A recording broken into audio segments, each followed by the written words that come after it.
कण कण में भगवान, अंश अंश में ज्ञान। कण कण में भगवान, अंश अंश में ज्ञान। हम लोग प्रैक्टिकल सनातनता की बात कर रहे हैं, प्रैक्टिकल सनातनता पार्ट 3, और मैं प्रोफेसर कृष्णांश अश्विनी अग्रवाल। तो हम लोग इस चीज को समझने के लिए कि ये कण कण में कृष्णांश और अंश अंश में ज्ञान, तो हम ये समझते हैं भगवान। सूक्ष्म को समझना पड़ेगा हमें। एक होता है ना, किसी चीज को समझने के लिए सूक्ष्मता में जाना पड़ता है। जितने आप सूक्ष्म हो पाएंगे उतना ही आप सूक्ष्म सोच पाएंगे, उतना ही आप अच्छा सोच पाएंगे। सूक्ष्मता का मतलब है जितना आप सूक्ष्म सोच पाएंगे उतना ही आप विस्तार कर पाएंगे, विस्तृत हो पाएंगे। विस्तार पूर्व मतलब उतना ही बड़ा सोच पाएंगे। छोटी से छोटी गलती से बचेंगे तभी आप बड़े से बड़ा काम सक्सेसफुली कर पाएंगे। कहते हैं कि नींव में अगर आपकी कोई भी गलती नहीं रही तो आपकी जो बिल्डिंग बनेगी वो शानदार बनेगी और उसको कभी कोई नुकसान नहीं होगा। वो कहते हैं ना, हजारों साल पुराने मंदिर अभी तक भी ऐसे कैसे हैं, उनमें कोई सीमेंट नहीं, कुछ नहीं लगाया गया। तो वो इसीलिए क्योंकि उसमें जो नींव रखी थी या जो शुरू किया गया था वहां पर पहले ही इतना सूक्ष्म विचार करके किया गया था कि वहां पर कोई गलती ना हो जाए। सूक्ष्म से सूक्ष्म बात को सोच करके, समझ करके और फिर निर्णय लिए गए बनाने के उसको, और बनाए गए। तो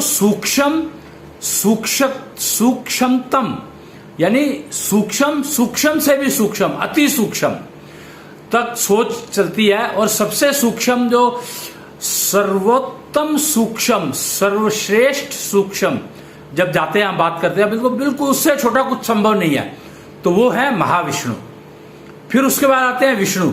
आपने सुना होगा पंचभूत, पंच महाभूत। तो पंच महाभूत जो है वो किसने बनाए? पंच महाभूत बनाए महाविष्णु ने, और उनको कहा जाता है कृष्णांश। वही कृष्णांश के नाम से जाने जाते हैं जब वो भ्रमण करते हैं तो और वो हवा के केंद्र में बैठे हैं। हवा के केंद्र में क्या है? कृष्णांश। इसीलिए कहा गया कण कण में कृष्णांश, अंश अंश में ज्ञान। और अंश में, हर अंश में ज्ञान है। कण में, कण सूक्ष्मतम रूप है, कृष्णांश कहते हैं उनको, और अंश अंश में ज्ञान कहा जाता है। तो बहुत, जो हम जितने भी देवी देवताओं की बात करते हैं, भगवानों की बात करते हैं, भगवान बहुत सारे हैं, तो उनको भी चार्जिंग पॉइंट जो है उनका वो महाविष्णु ही है, कृष्णांश ही है। वायु का उपयोग तो करना ही पड़ता है, सबको करना पड़ता है। तो अब वायु में आप पंचभूत वाली वायु यूज कर रहे हो या पंच महाभूत वाली वायु यूज कर रहे हो, वो फर्क है। पंचभूत वाली वायु मतलब हवा, जिसको हम लोग रोजमर्रा में इंसान यूज करते हैं, योनियां यूज करते हैं, जो यहां पर अवेलेबल है। और जब आप ये शरीर छोड़ देते हो तो फिर जो आप वायु यूज करते हो तो आप वो पंच महाभूत वाली वायु यूज करते हो। मतलब वो मुक्ति के बाद की बातें हैं ये, मतलब आगे की बातें हैं, इसको ज्यादा डिटेल में हम जान नहीं रहे हैं क्योंकि विषय नहीं है। अभी हमारा विषय है कण कण में कृष्णांश और अंश अंश में ज्ञान को समझने का। तो कण कण में कृष्णांश है वो आपको, अगर आप, जैसे आप बताया गया कि बहुत सारे भगवान हैं, तो अगर आप शिव की पूजा करते हैं तो शिव की पूजा आपको देती क्या है? शिव की पूजा अगर आप करते हैं तो शिव का जो त्रिशूल है, शिव का त्रिशूल दिखाया जाता है, शिव का जो त्रिशूल है वो आपके ब्लड में से, आपके खून में से वो एलिमेंट को निकाल देता है जो आपको क्रोध देता है। जो क्रोध प्रदान करता है वो एलिमेंट आपका कम करता है अगर आप शिव की पूजा करते हैं तो। और क्रोध अगर आपका कम होगा तो शीतलता आएगी, यानी चंद्रमा। आप सूर्य और चंद्रमा दो चीजों को समझे तो सूर्य जो है वो अग्नि प्रदान है, मतलब डोमिनेटिंग, क्रूअल कैरेक्टर है। वो कहता है जब मैं आ जाता हूं तो मेरे को कोई साथ नहीं चाहिए, अकेला चलता है वो। लेकिन चंद्रमा सबको साथ लेकर चलता है। तो वो शीतलता, अगर चंद्रमा की शीतलता चाहिए आपको तो आपको शिव की पूजा करनी ही पड़ेगी, आपके पास कोई हल नहीं है। और उनका त्रिशूल आपके शरीर के खून में से जो भी ऐसे एलिमेंट है जो आपको नुकसान देते हैं, क्रोध लाते हैं, बेकार में बिना बात के क्रोध लाते हैं, उसको कम करता है। जो ब्लॉकेजेस हो जाती है उनको कम करने के लिए हनुमान जी की गदा। आप अगर आज के जो सिस्टम देखेंगे ना, तो वो एक जो एंजाइना के लिए यूज करते हैं, तो वो एक किस्म से हनुमान जी की गदा है। तो वो गदा आप यूज करके और अपने आप को वो कर सकते हैं, मतलब अपने ब्लॉकेजेस को ब्लॉक हटा सकते हैं। तो उसके लिए आपको हनुमान जी की पूजा करनी पड़ेगी। ऐसे ही अलग अलग बने हुए हैं। तो पूजा का मतलब होता है, यहां पूजा शब्द को समझने का जो आवश्यक है।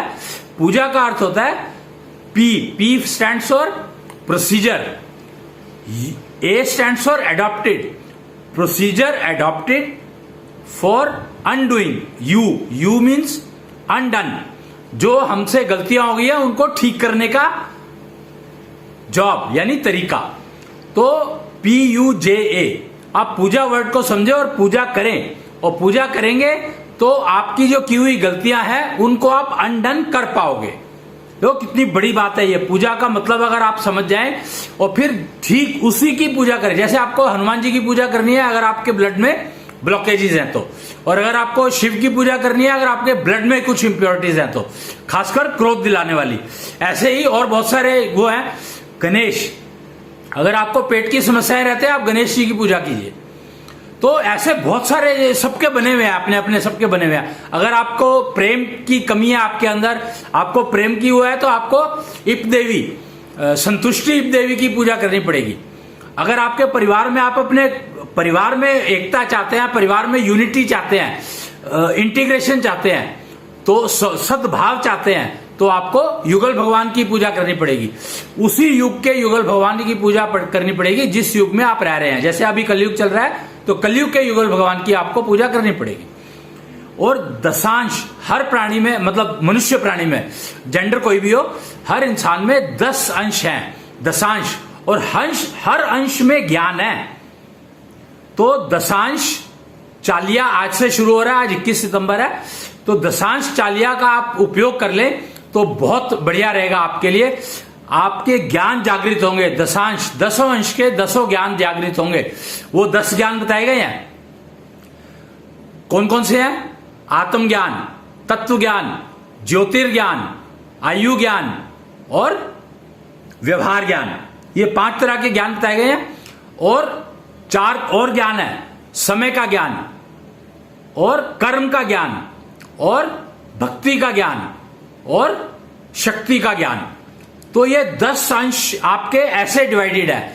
और इन 10 अंश के ज्ञान को जागृत करने के लिए दशांश चालिया आज से शुरू हुई है, जिसके बारे में आप प्रोसीजर इंटरनेट के ऊपर देख सकते हो या किसी भी निश्चल टेम्पल में जाकर के पता कर सकते हो। जैसे मैंने बताया, युगल भगवान दरबार में चले जाएं, या फिर आप कृष्णिष्ठ दरबार में चले जाएं, या फिर आप तावकूतना दरबार में चले जाएं, या किसी भी निश्चल टेम्पल में, निश्चल सूर्य मंदिर चले जाएं, निश्चल कुच्छल चंद्र मंदिर चले जाएं, कहीं पर भी जाकर के पता लग सकता है। इंटरनेट पे आपको जानकारी मिल जाएगी। शायद षोडशी उत्सव के नाम से एक पेज बना हुआ है फेसबुक पर, वहां पर आपको ये जानकारी मिल जाएगी। तो आज के लिए इतना ही, बाकी अगले उसमें।